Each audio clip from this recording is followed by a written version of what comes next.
This is Before the Build. I'm your host, Jake Fabish. In episode 1, I had the opportunity to sit down with Steve. Steve is a licensed architect here in Louisville, Kentucky. Steve's passion, professionalism, and love for Louisville and architecture in general are obvious. But what I love the most about Steve is his quiet confidence and his love for people. Steve is warm and thoughtful and careful. I think you're going to enjoy this conversation. Thanks for tuning in. 15-foot span. We've got 2 to 2.5 stories above to support. Really? And yeah, it's a little tricky. That's a big load. It is a big load. It's brick veneer also. And the client, I think a year or two ago, maybe refinished. The third floor is actually an attic space that they refinished. Okay. So it's got a 10 and 12 roof pitch, plenty of ceiling height space. And so now that they're habitating that third floor, that adds additional live loads and dead loads to the situation. And, it's not really an easy thing to try to hide a steel beam in a ceiling. No, that's not. Particularly on an exterior wall. Right. So that's what I've got on my agenda today. Do they really want it to be, fleshed out, too? I made that decision. I think it's important in the kitchen, the way it's being expanded, to have a consistent ceiling line. And not have a big bulkhead wrapped around a beam that's going to break up the space. Yeah. Even if it's just in the ceiling. Because we can have the columns, no problem. Yeah. One's in an exterior wall and one's going to be in an interior wall. So that's not an issue. But we've got to, the engineer and I have to finalize what that beam size needs to be. Oh, yeah. And I'm really hoping, because we didn't get into it a month ago, but I'm hoping we can do a W10 to a W12, which is 9 5/8 to 11 5/8 deep. Okay. They've got 2x10 framing on the second floor that allows me 6 to 7 inches of boxing out a coffered ceiling around the beam bottom. So we'll see. See if that does the trick. Yeah, and the bigger piece of this, it's one thing to throw a beam in there to do the job. The other piece is constructability. Yeah. Of lifting a 15 to 16 foot I-beam in place. Right. Shoring up the existing walls. Shoring up the existing floor on the second floor in order to get it in. Do you have access to get the beam in, or do you have to? Is it you got to kind of snake the beam in? I feel like that's always the hardest part. Yeah, good for you thinking about that. That's the other challenge. So they have an addition on that side of the house already. It's kind of a den, not mud room, but kind of a den. Used for office space and catch-all and kids' play area. Yeah. And so we're actually removing part of that. Okay. To expand this kitchen out. And we're going to have to deal with that bump out in order to get this beam in and around and behind it. Really? So and crane's probably not an option, huh? Well, they've got the front yard's fully accessible from the main access road. Okay. And this is the logistic piece that I always just love to watch. You don't want to be putting your hands on it? No, but to the same point, though, the engineer and I try to give as much consideration to ease of installation as possible. Yeah. If you can build something up out of multiple pieces, right, in terms of a beam, like a flitch beam, that often works better for labor and maneuvering. Right. Because you're just layering pieces up one at a time. But when you have to bring in a big piece like this, potentially, it just opens up a whole different can of worms. Have you got into the height of it yet? How high the beam has to be to carry the load? Well, no, and that's I mentioned that I'm hoping that we can use anywhere from a W10, which is about a 10-inch deep beam, right, to a W12. Yeah. But I don't know. Yeah. Because that is up to my engineer to say the final say-so. Yeah. And, we're going back and forth. Some of the ideas we had is, either we put it directly under the floor. So that's the simplest thing. Yeah. And then you have this big 10 or 12-inch bulkhead, and you just do something with it and tie it into the ceiling, blend it in somehow. Or you get it up flush within the line of the wall and the center line of the wall on the brick veneer. Yeah. So now the beam is centered and you can carry both loads, and we can do some welding on different pieces. The third option is to have it on the exterior of the actual framed wall line. Yeah. So more centered on the brick veneer side. Okay. And then you've got some other accommodations on the interior of the beam to actually carry the loads. Yeah. That's probably the easiest thing. That's the second easiest option, is to install it to the exterior. Yeah. But there's other implications about fabrication and installation with that too. Right, right. So all the considerations. When this started, did they think they were going to get into the exterior envelope at all, or were they hoping to stay? No, that was the intention originally. Okay. Was that we're going to blow out this wall and go this way. Yeah. Like, okay. Yeah. We got to hold all that load up. So yeah. We got to do something there. Yeah, yeah. This is fantastic. So, the impetus behind we're calling this before the build, but I think where everything you're talking about is exactly kind of why I value guys like yourself so much, is guys that are doing all this before, like the too many projects you see where they get into it and then they're like, wait a minute, how are we gonna execute on this? What's gonna be the now what are we gonna do? And right. And to expand on that, I like working in a team structure. Yeah. I like bringing the general contractor on as soon as possible. And in this particular situation, there is a guy involved, has been involved from day one. An engineer, interior designer is always good too. It's just not something I specialize in. Right. But to have everybody on board at the beginning of the concept inception. Yeah. So that there's feedback to the client about all the things that need to be considered. Yeah. Yeah. And, that's a huge part of it. Yeah. But when it comes to the structural aspect, that requires some trained thinking and experience. Absolutely. Yeah. And in residential, most of the things that are happening are conventional and fall within code guidelines and can do the job based on the code book outline. But every once in a while, there's a unique situation where you need to bring in an engineer. Yeah. So how do you think about that? I feel like that's one of the things in the design world, is knowing where the handoffs are. It's everybody can have an idea, but knowing what your lane is and kind of knowing. So for you, as you're thinking through, okay, you got your client, you're starting to design out stuff. What are some triggers for you? That like, okay, I'm going to hand off to an interior designer. I'm going to hand off to a structural engineer. How do you think through that in your design process? Well, I think generally, it's a gut feeling. Yeah. Some practice. Anytime steel needs to be involved, right, or any kind of structural beam that's carrying multiple floors or roof loads, I'm not licensed and qualified to make those judgment calls. Yeah. And we're talking about safety. Right. Right. And so that's number one. If I feel in conventional framing practices that something can be handled by a general contractor and their experienced framer, then we just call it out as specified by code mostly. Yeah. Yeah. But outside of that, you got to bring in the professionals when they're needed. Yeah. Yeah. And I don't know if that really answered your question. The knee jerk is if there is an exceptional span that needs structural consideration, then the engineer's engaged. Right, right. If it's traditional framing, then generally the builder set or the GC and framers and specialists here in town, in our region, can just fall in their lane and build things as prescribed typically. Yeah. So if you were doing your elevator pitch to a potential client and you were thinking through, I feel like there's a lot of somewhat confusion in the industry, maybe not in the industry as much as in client perception.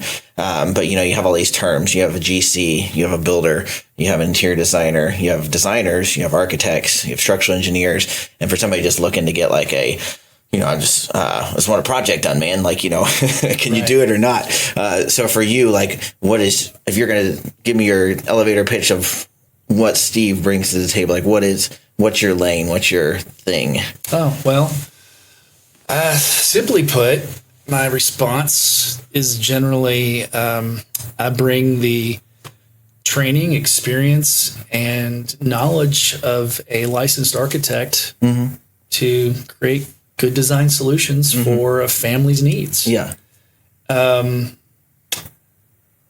Yeah, that's pretty much it. Yeah, yeah. So you see that like as like primarily like the coordination of details, or kind of like when you go to that client's house, what are you looking at? Like you're looking at the kind of myriad of the parts and pieces. Are you more looking at like lifestyle things? Like walk me through kind of how you approach that initial conversation with the client as you're thinking through like, hey, I understand houses.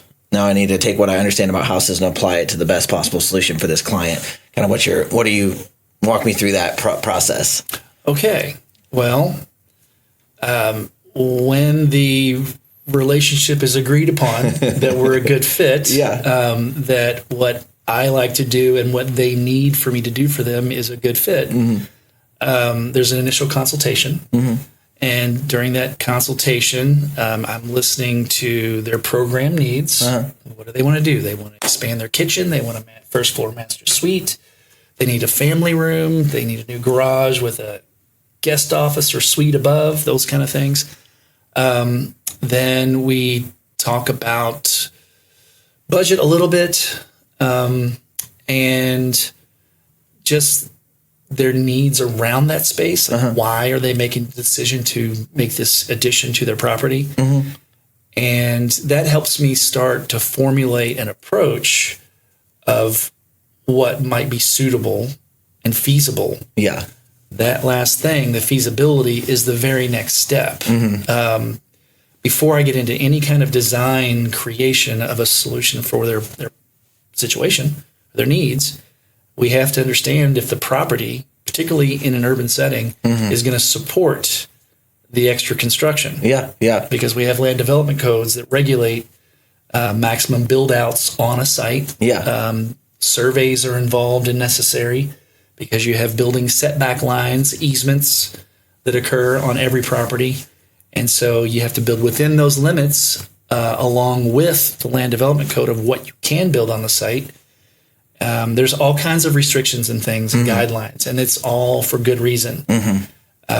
So that's the first step, is to make sure that the project is feasible for their property. Yeah, yeah. Aside from budget and just what they want to do to get a project done. Yeah.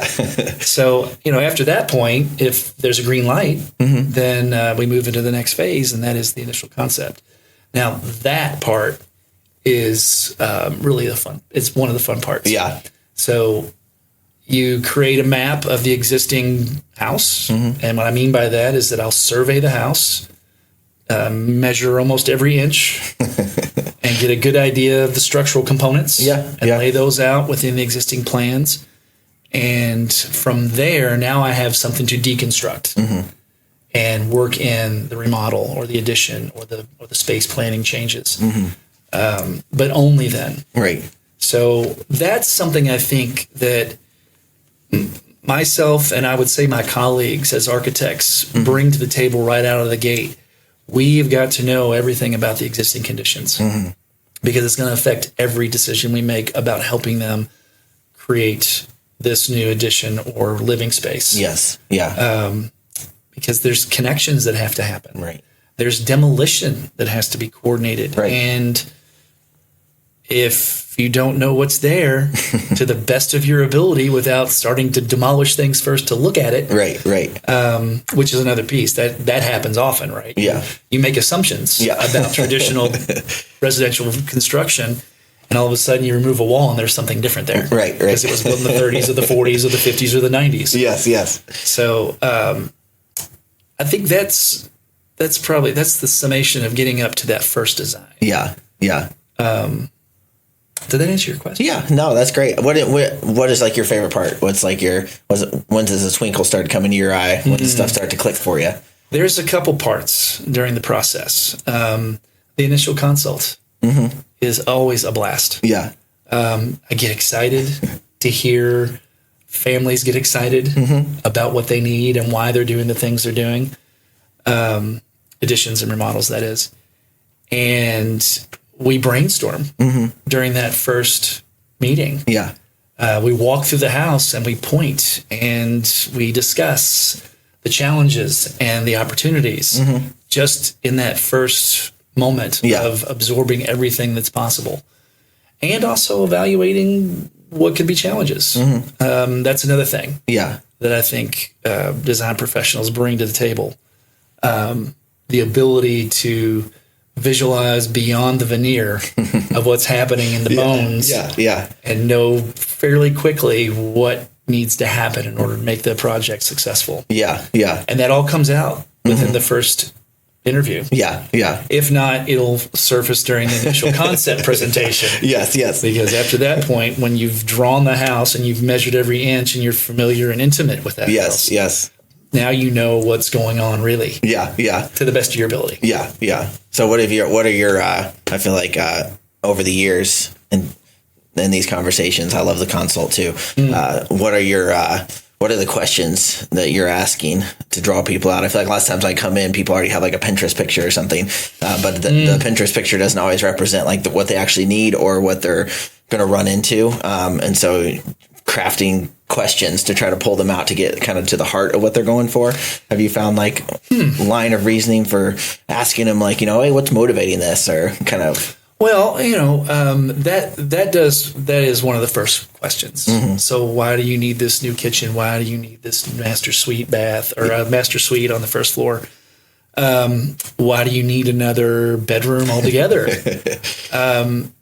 And generally, they're pretty straightforward. Well, our family's growing, or we're empty nesters, and we want to make this more our space. Now that the family's moved out, we're going to stay here for the rest of our lives. In some cases, it occurs living in place, aging in place is a consideration. So instead of the parents who had a suite on the second floor, they're getting a little bit older because their kids are gone and grown and have their own families. They want to live on the first floor. But not move completely. So there's all kinds of reasons of why people decide to stay in their family homes. Memories, or maybe the market doesn't allow them to really sell and move to find what they really need or want. All kinds of motivations. I think that's so essential, because I think if you skip the design phase in whatever project you're going on, lots of times you're missing those questions. You're not having somebody ask you those questions. You're having somebody say, yes, I can do that, but without asking the questions of why are we doing that. And it seems to me like that's a big part of the value of the design process, is you're getting to the heart of, why are we enlarging your laundry room?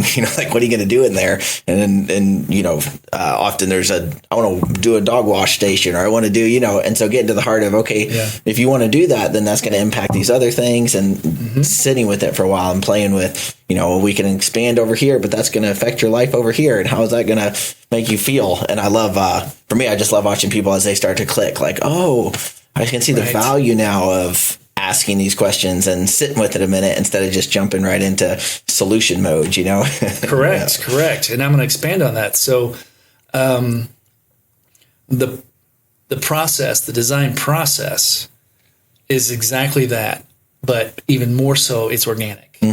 I can't really admit that I have a prescription or a prescribed approach of drawing out a bunch of answers that are then going to inform me of a more in-depth level of program consideration when I'm creating a design for them.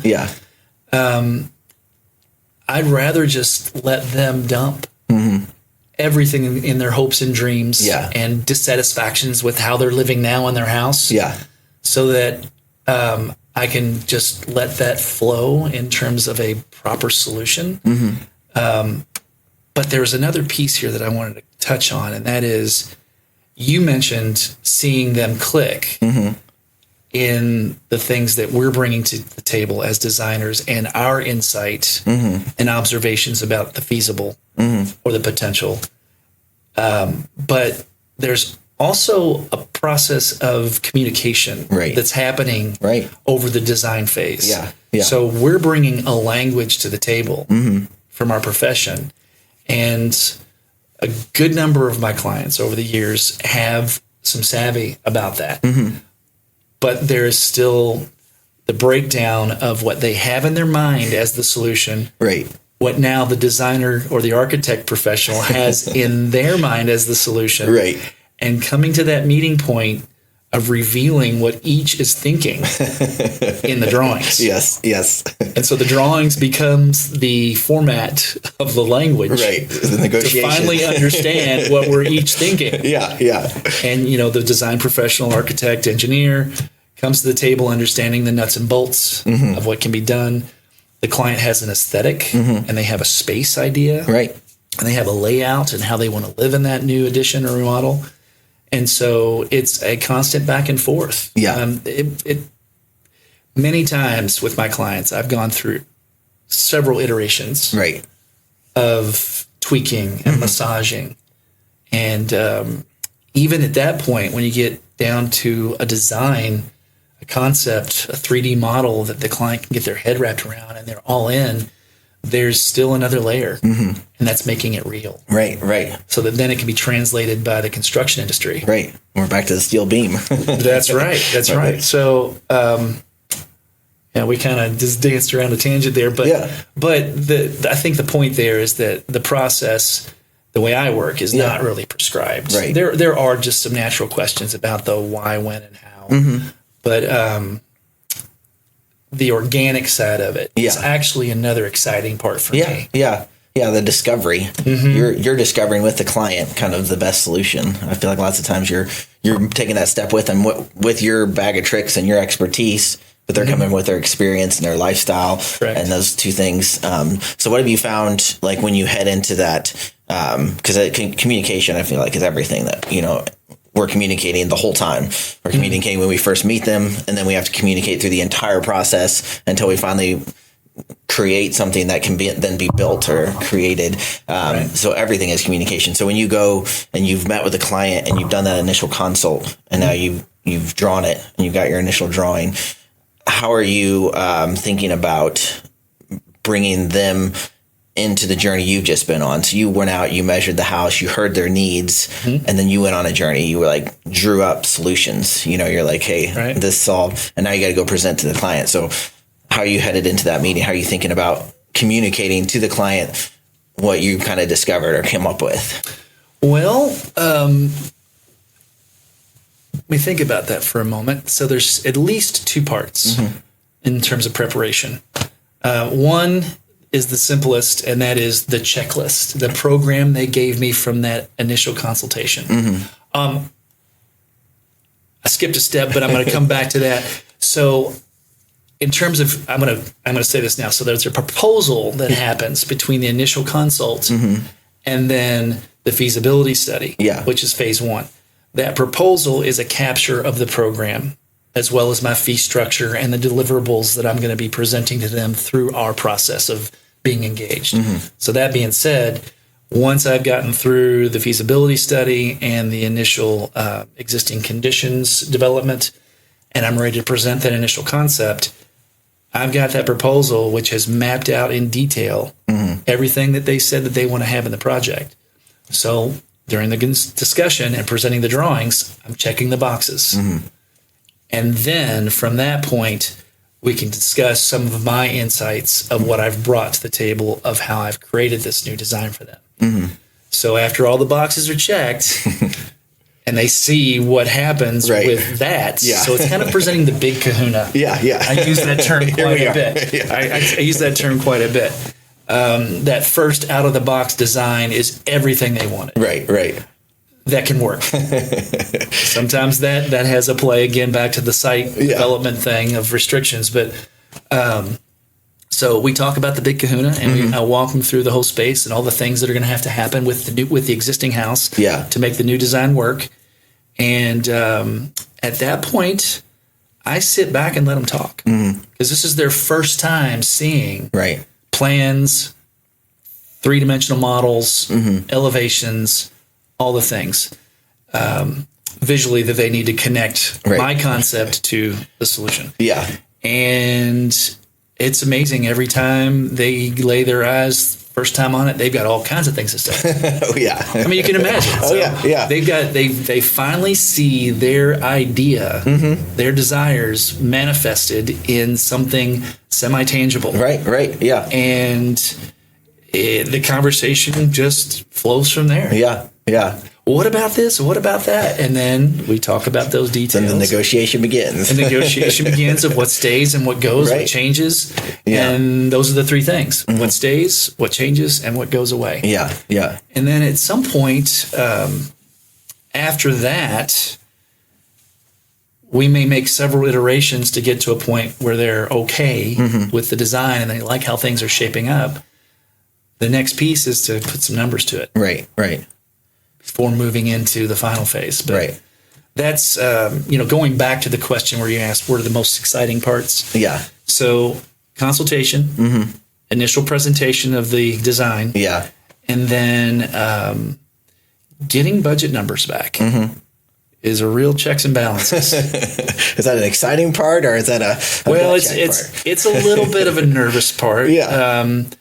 I do not claim to specialize in understanding cost per square foot. There's avenues to understand the median of that based on home sales and new construction, but with additions and remodels, with existing homes, you have another layer there, and that is dealing with the existing conditions, demolition, retrofitting, and then refinishing after the construction. So there's other layers built into that process that overall it still ends up being cheaper than buying a new home or even building from ground up. Right. But that's when the general contractor steps in as part of the team. Yeah. And if she are involved on the front end and they understand what's coming, then they're already processing the scope of the work. Right. And they're able to get tighter numbers together for that client to consider the feasibility of the project. Right. And that's a big step. That's a big step, is because it's a meeting of reality. Right. Of dreams are great. This is what we think it's going to cost. Right. And we have friends tell us that they got theirs done cheaper. Everybody came in under 10% or 15% of the budget. Well, that's great. Yeah. But more often than not, it's a bit of a shock. Right. Yeah. Very, very rarely, I feel like, are people like, oh, that's fantastic. And they're mostly like, oh, wow. Okay. Right. Yeah. And so that's a checkpoint in the process or the project. Right. That's another part of the feasibility. Right. So the first part is checking the property allowances and the code allowances. The second point is then the budget check-in. Right. And at this point, we're still fluid on the design. Absolutely, yeah. Nothing has been laid down in stone, quote unquote. Right. Making changes in drawings is way cheaper than making changes in the field. Yeah. So we work from that point. If the budget can be tweaked and the client can make adjustments, then we move forward to the next phase. Right. Otherwise, it's a hold. And that's happened. Yeah. Sometimes reality is just changes a perspective, the return on investment and all that. Right. And I'm glad you said exactly that, because I've had clients currently and in the past put projects on hold during the design phase because the market was so out of whack. Since 2020, all we've heard, at least for the first couple of years after that, was how the cost of materials were just going through the roof. And now that we have other implications of costs with tariffs for imported goods, construction goods that we use all the time, wood, 2x4s, all those things, the market's still imposing its heavy hand on the cost of construction. Right. And, there's also insurance for general contractors and, there's so many factors that play in. So to get a client on board with all those pieces and parts about the cost of a project early on, before I get too far into the design development, is important. It really is. The last thing I want to do is put all this time and effort into creating something that is a viable set of construction documents and have a client pay for that. And then not realize it. Not be able to get it in the real world. Correct. Yeah.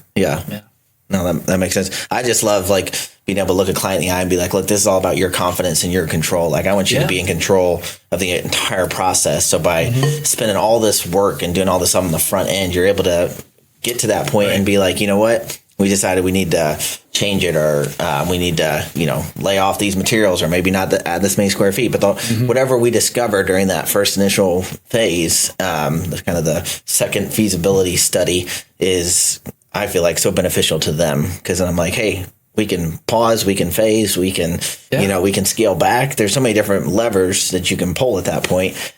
So I feel like, I just love kind of like giving the clients that gift of like not getting something that they can't afford, not discovering that they're in way over their head, but having that information all on the front end. And then they can, like you said, it's easy to change a drawing and it's still in the drawing phase. So what was, I'm going to pivot here because I love hearing the sort of the origin stories, but what was 8-year-old Steve going to be when he grew up? Oh, wow. 8-year-old Steve. Yeah. So let me think about that for a minute. So 8 would be about 4th grade. First was 6th, 3rd, 4th grade.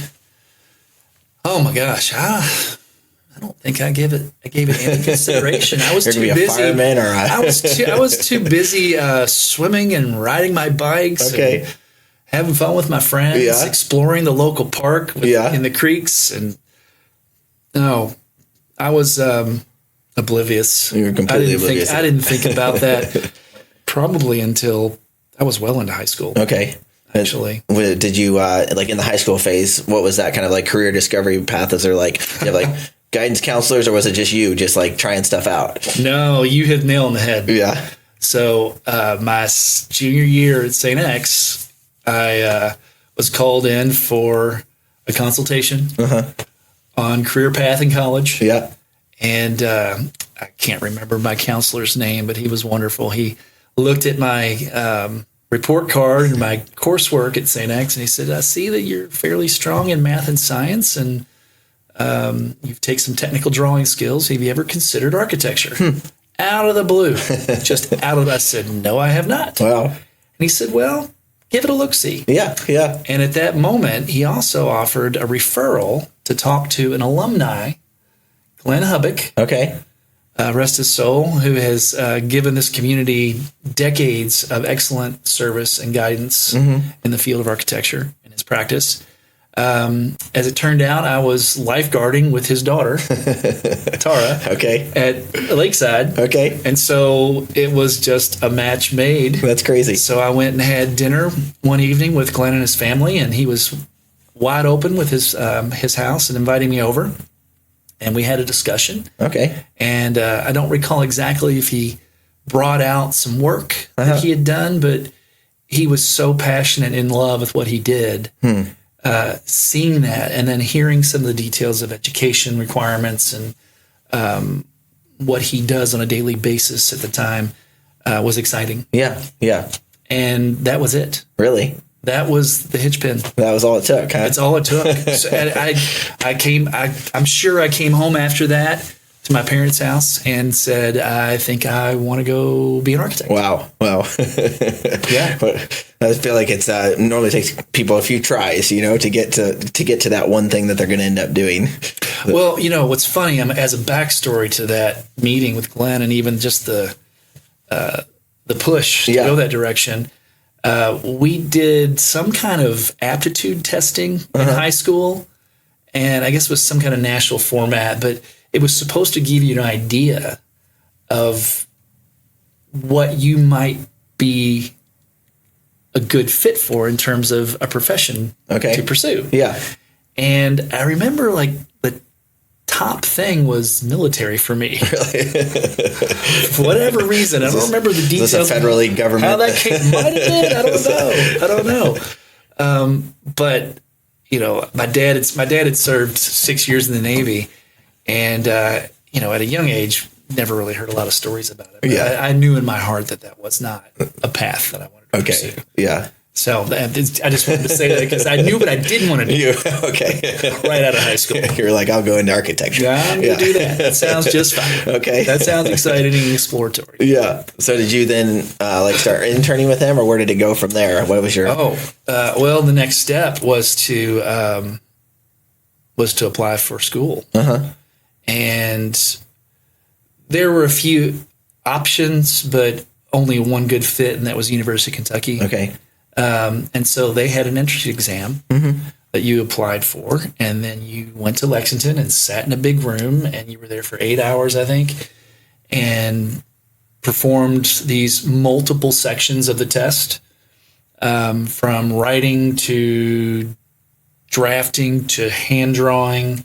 Really can't remember all the aspects of the test. It's been so many years ago. And then the university, the College of Architecture, would choose 95 students out of all the applicants that took the test. Wow. To enter into that next freshman year. Okay. So I took the test and was number 96. Oh, no. I was right on the cusp that first year. Oh, my goodness. So it took me another year. I had to take the test again. Okay. But I went into interior design school. Oh, okay. At UK. Yeah. As a freshman.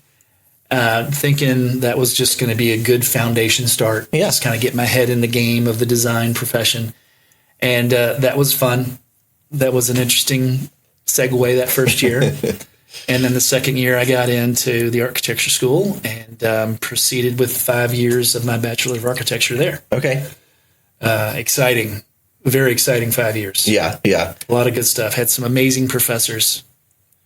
What was your favorite class of all the architecture classes? No, they were all good. Yeah. They were all good. They all threaded together to create this comprehensive understanding of me knowing nothing. This was one of the first things we heard. Yeah. Showing up to forget everything you've known. We're going back to kindergarten. Okay. And it was exactly that. Really? Yeah. From photography to painting to the history of drawing to our studio time, creating models and charrettes and storyboards and hand drafting and freehand drawing concepts and sketching to interaction with our studio professors about advancing designs and thinking better about how things go together. It was just the whole enchilada. Yeah. It was great. Yeah. It continues to be. Did you like leave it equally like passionate about it, or were you kind of, I know architecture school is tough. So were you tired by the end of it, or were you still just like, let's go get more education? What was your... Well, that's a very good question. I evolved over those 6 years there through my choice. And once I got my head on straight of why I was going to college to actually get a degree, then I hunkered down and pushed through it. There were many times when it was very strenuous, very difficult.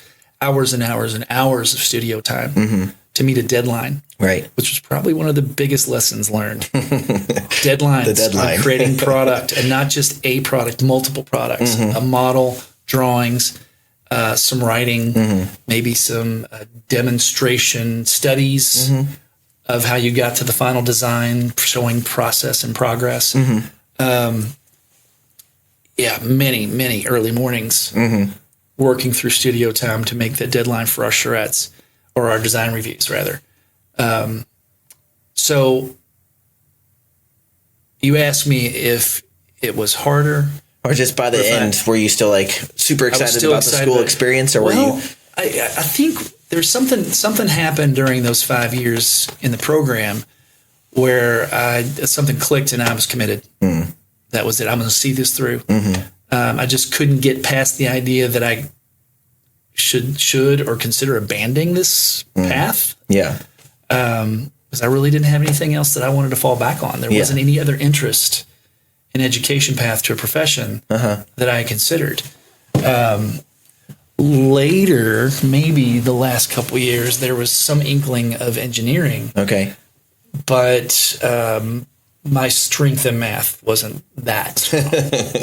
There was a ceiling to it. That was going to be a completely different path. Yes, yeah. I fell in love with the creativity aspect of my chosen path as an architect. Yeah. Creating a concept of ethereal thought into something tangible. Mm-hmm. Yeah. Is amazing. Yeah. And not on your own. Mm-hmm. It's all a collaboration. Right. When you and the client and your design team members, the builder, the interior designer, the structural engineer, all of it matters. Oh yeah. To create this wonderful design solution. Yeah. It's physical world art, you know. Yeah. It's tangible. Yes. It can't just be abstract. It has to also function. It has to have utility. And the other piece of that too, which is a huge intangible until you're actually in the space, is exactly that: humans being in the space to activate it. Yeah. And so architecture itself is the built environment in my mind. Yeah. Through my experience of doing additions or models for residential single family homes, and to improve the quality of lives of people by just moving a peninsula out of the way, or maybe a door a little bit wider, the right window placement, is amazing. Yeah. Yeah. Because it's an emotional feeling. It's an experience of our human bodies in the space, and how light and sound and texture impacts how we live. Yeah. Yeah. How our feet feel on the floor. Right. And you're going to repeat that experience over and over and over again. You know, you're changing the way that it's literally like the way you live your life. You know, every morning you're waking up and you're living life in this new space. And what a privilege to get to be part of that for somebody's story. You know, what a privilege to be able our homes are our machines for living. Yeah.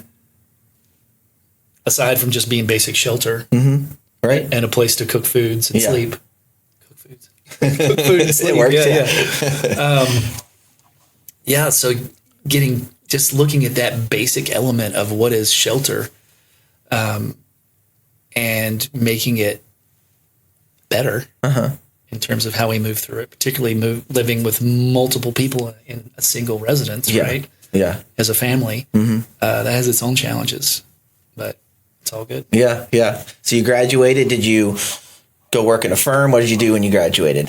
Oh, I'm sorry. To pick up your question about additional education, no. Bachelor of Architecture from UK was and still is a professional degree.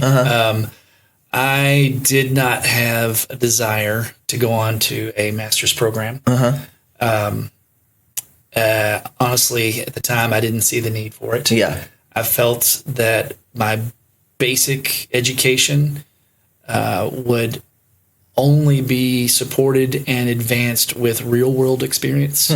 So the next step was to actually take a gap year. Okay. Graduate and travel around the U.S. Yeah. Yeah. And, blow off the steam and kind of get my head straight about the next path. Okay.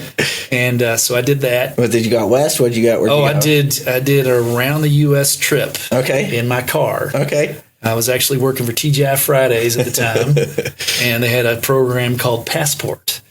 And if you had been there for 5 years, and I had, as a server, you could pick up, and they literally gave you a TGI Fridays passport. It was signed by your general manager, and you could go to any Fridays anywhere in the world, actually. Really? And pick up a shift. I had never heard of this. And so I decided to stay stateside. Okay. To keep costs down. Yeah. And I drove. I did a clockwise loop starting from Louisville, going down south to Louisiana, and then all the way out west to Los Angeles, all the way up the coast to Seattle, and some places in between, Austin, Texas, and Albuquerque, New Mexico, Las Vegas. From Seattle, drove all the way back to Louisville in May of '95 and walked my graduation walk. Okay. Because I actually graduated in December of '94. Okay. Okay. So then so that took me from February of '94 to May, and then came home for a few weeks to regroup, and then headed up east. Okay. And went as far east as Bar Harbor, Maine, and then came down through the East Coast and finished up coming through Gatlinburg back home. Okay. That is a trip. hit a ton of cities. And no intention, really, other than just having an adventure, was to find if there were other cities that I might want to relocate to. Okay. To start my practice. Yeah. Meaning become an intern. Yeah. For a firm. That trip had a huge impact on that idea. First of all, it wasn't but maybe 2 or 3 weeks in, I decided I'm not going to try to set up interviews while I'm traveling. That's just silly. That's time out of this fun. Yeah, yeah. And so then there were 2 other moments other than that realization. Coming back in May from Seattle, seeing Louisville skyline as I crossed over 64 at the Ohio, I realized that I was home. Huh. I was born and raised here. Yeah. And I know a lot of people here. Yeah. And a lot of people know me and my family name. And the second time was when I went up east and came back and saw the skyline again. I was like, yeah, I'm good. Must be real. I'm good. There's really nice people all over the U.S. Every city is pretty much the same for my experience then. And that was encouraging, for sure. But Louisville has a very special vibe and flow to it that I've gotten used to. Yeah. And as it turns out, it provided. Yeah. Yeah. Well, you're still here. Yeah. Must have worked. So after that trip, then I started putting out the resumes, and I must have interviewed at least with a half a dozen firms until one finally said, "We have a spot for you. Okay. We're going to train you." Yeah. The other ones weren't. We're more interested in having some experience drafting and knowing how buildings really go together. Because that wasn't the core curriculum during my studies. It was about design. Yeah, yeah. Which is good too. But the firm that I first started with was Bay Savola. Okay. They opened their doors and let me in, and it was a wonderful experience. I can't tell you how much I learned within the time that I had with them. It was incredible, and always thankful for that first opportunity. And then after Bay Savola, moved on to another small firm, Barry Prindle and Associates. Okay. Worked for them for a very short stint. And then from there went to Bravura Corporation. Okay. Jim Walters and Dan Church and Joe Daly and a whole good crew of people that I worked with for 5.5 years. Wow. And learned the bulk of what I know today from them. Okay.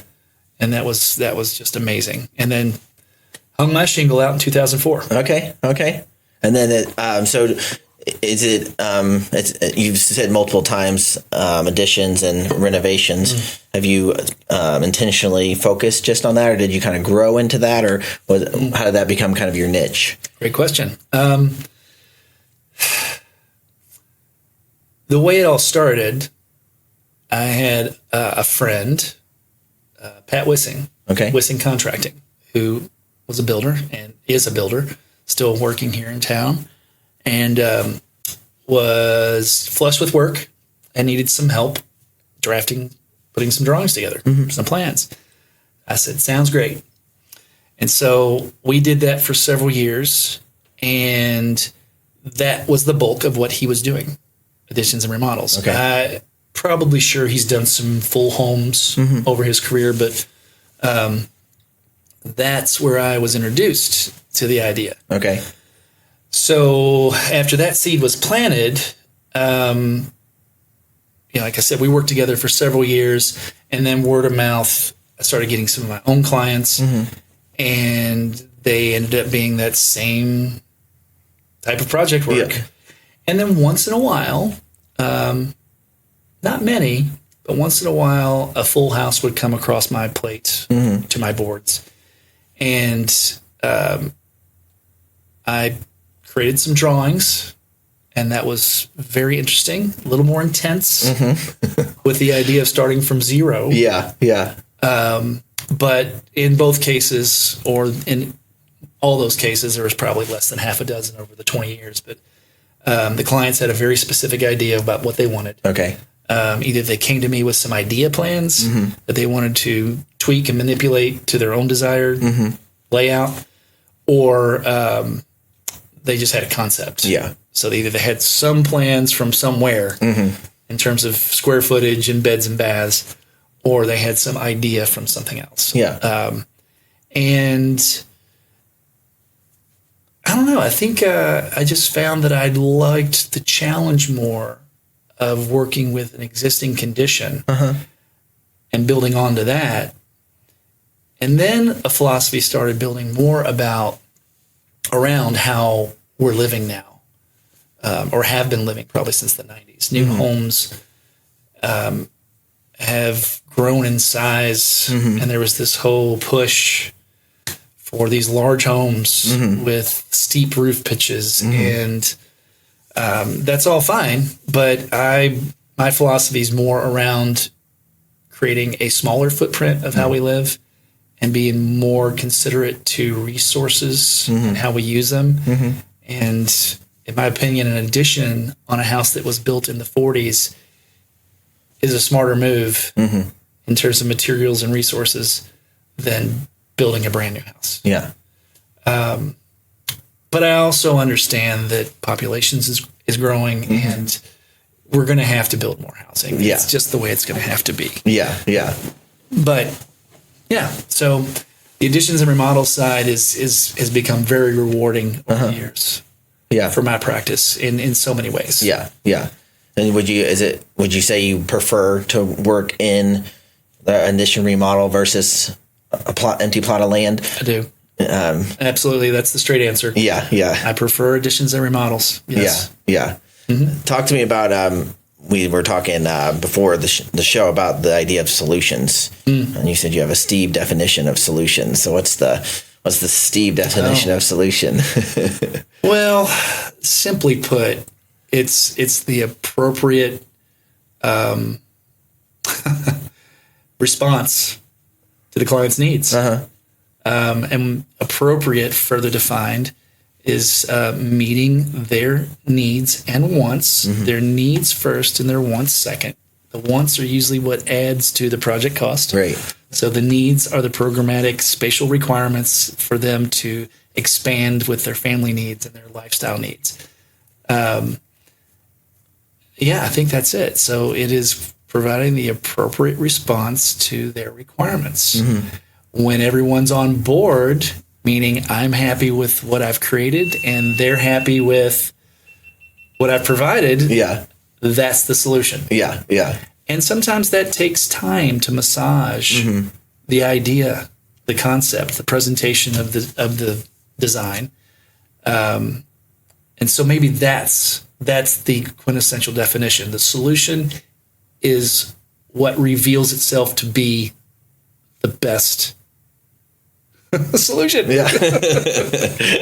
Perfect. Right. I don't know how to say it. Yeah. So what would be, if you, I keep playing these time travel games, but if you were talking to freshly graduated Steve, what do you feel like is the thing that's changed the most about your approach to design or your approach to architecture in general in the evolution from the graduate Steve to today? Okay, so the question is, how do I see the evolution? Well, so like how from the graduate Steve to the professional Steve now? Yeah, kind of how you approach, a client or a project, or just kind of like what your preconceptions of what you're headed into the world to do versus what you do now. So okay, so upon graduation, I had zero knowledge, zero experience of any of that, and nothing preconceived really. Just a little bit of feedback from one or two architect friends that I've come to know over the years. Even some of my professors, that practiced.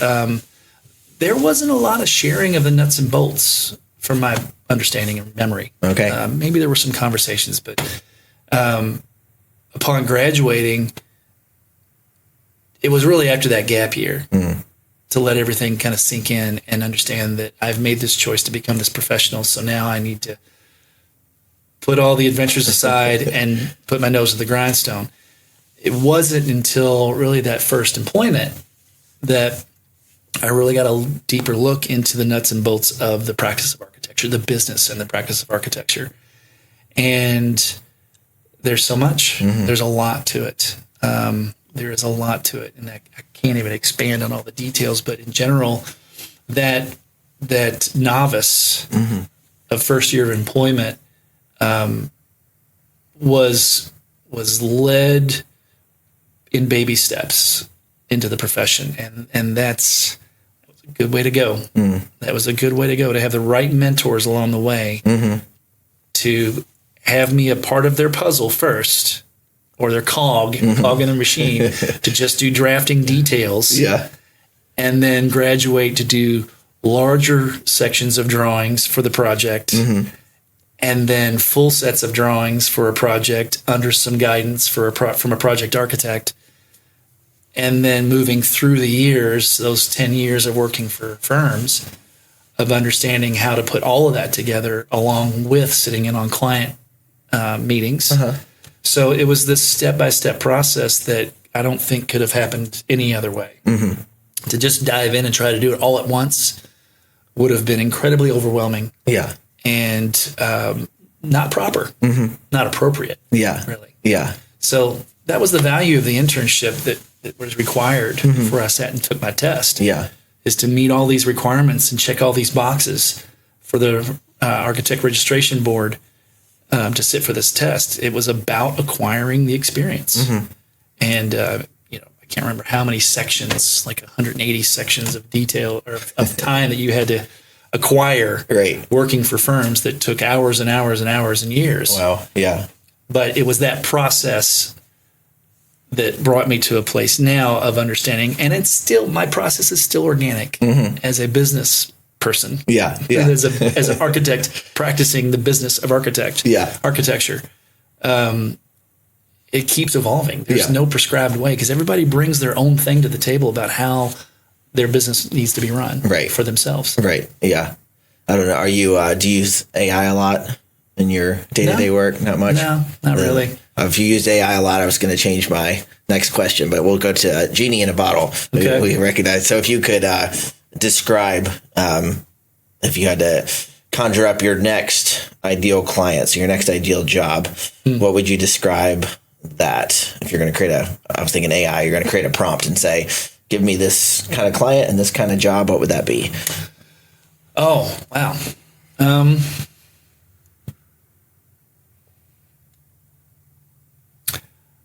I think any client that appreciates the value of a design professional, who understands the value actually, and then can appreciate the time and talent and experience and knowledge that has to exist in order to make their project viable and real, is the kind of client that I want to have.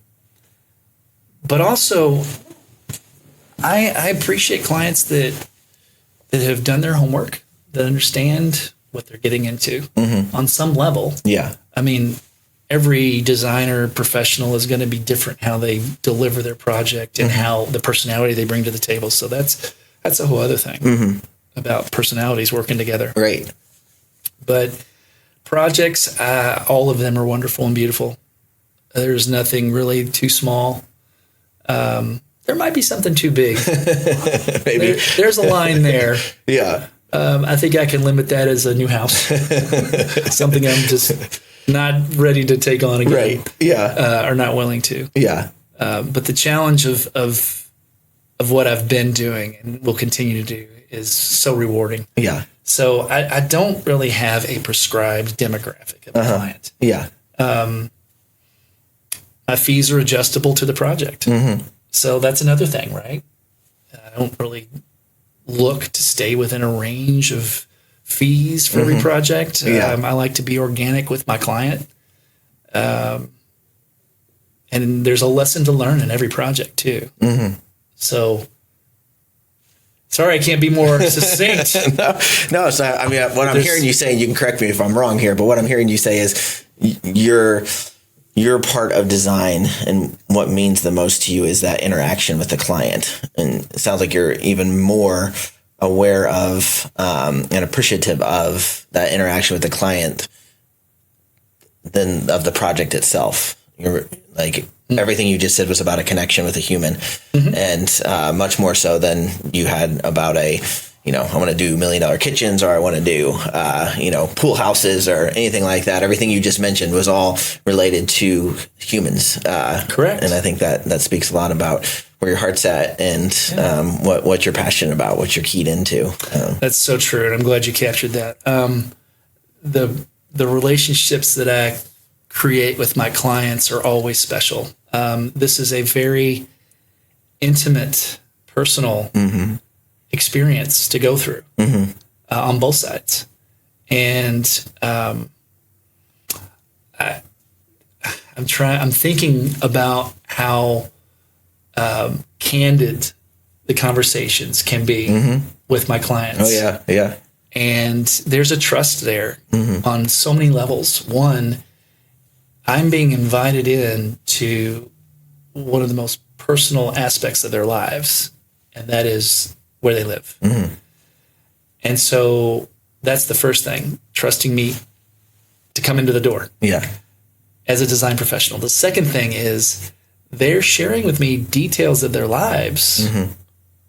They're trusting me with those details in their lives. And there's many layers of that I won't go into, but that has to be held with the utmost respect and appreciation. Because it's a privilege. Yeah. It's absolutely a privilege. So the connection with the humans, the clients, is absolutely the most important thing. Yeah. I believe myself and my colleagues included, in Louisville specifically, all have exceptional talent to create a design that will be suitable to a client's needs. Yeah.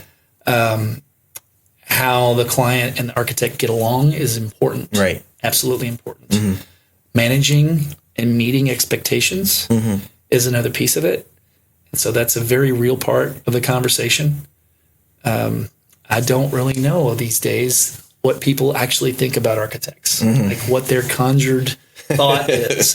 Yes. Yeah. Is it Frank Lloyd Wright, or is it, what's his name from Seinfeld? They pretended to be one. George. Yeah. George. Yeah. There's also a breakdown in who's coming to the table on both sides. Right. Who is Steve as an architect? Right. What are you going to do for me? Is it going to be worth our time to work with you? Yeah. And I think the simple answer is yes, because of the patience and the dedication involved in getting to know them. Yeah. And allowing them to be comfortable with however they want to present themselves. And that can be challenging sometimes, but it's important. Yeah. Yeah. Well, that's awesome. Does that make sense? Yeah. Okay. No, that's fantastic. Well, we have hit an hour, but I just want to say how much I've enjoyed this. I so much enjoy just your thoughtfulness. I love how your heart's behind everything you say, and I can feel it in the way you approach when we went over your prints together, just in the conversation around architecture and design. And that's why I'm super happy to have you on the show. And I think anybody would be super benefited by having you on their team as they think through a project or even just a dream, just if it's like a concept. So definitely plug Steve wherever possible. Well, thank you, Jake. And I do want to add one last comment here about the difference between levels of designers that I perceive and what I just want to say about what architects can bring. We've been educated to understand how buildings come together.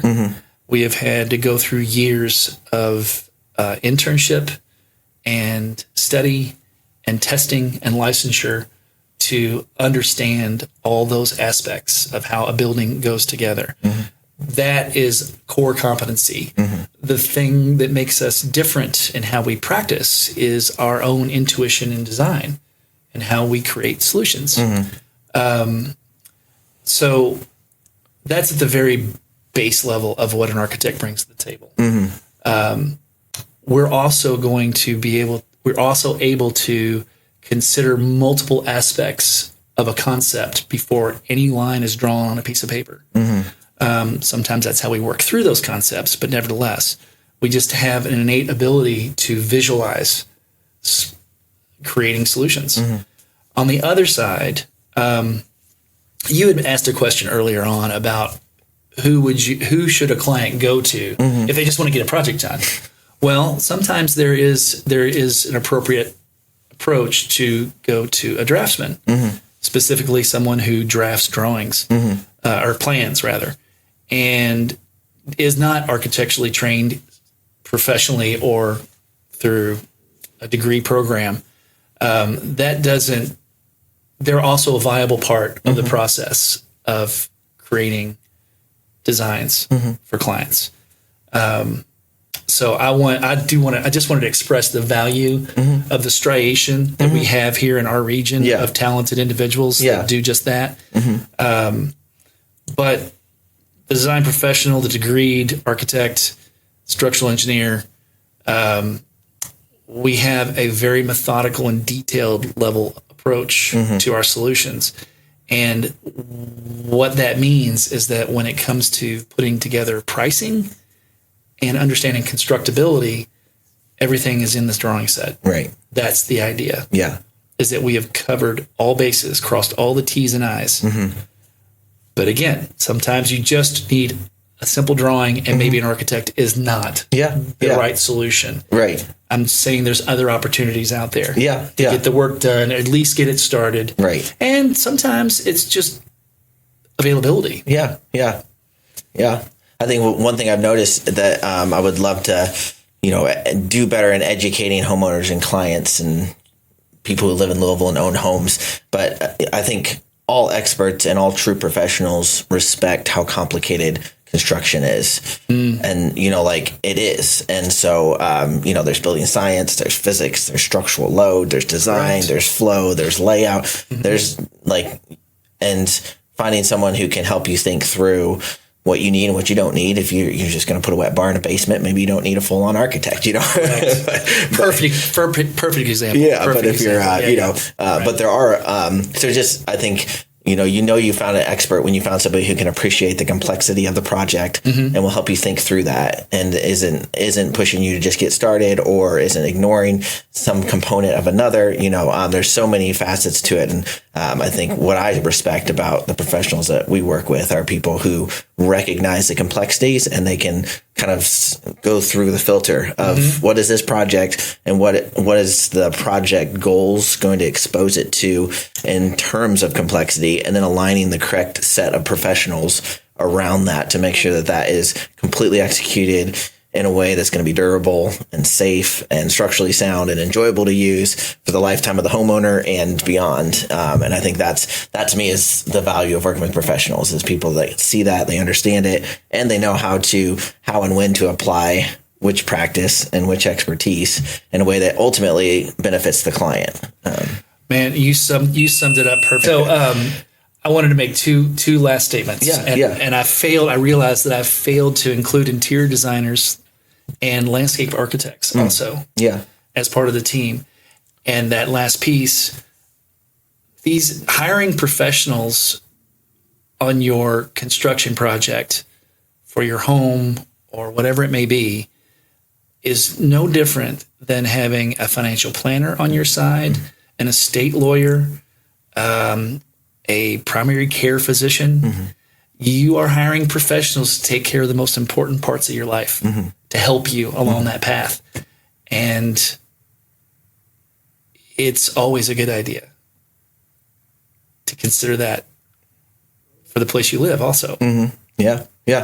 I just wanted to make that statement. I realized that I hadn't included at least the other two that I have interacted with many times over the years. But what a great example of how complex construction is. I think that thousands and thousands of decisions to make. Oh my gosh. Yeah. Just so many decisions, and all of them matter, accidentally have the sprinklers route into your basement once and you'll realize that all matters. Sure. So awesome. Well, our technology is dying, so I guess it's still as we are. This is a lot of fun though. So it was. We'll have it do it again. So my pleasure. Invite me back anytime.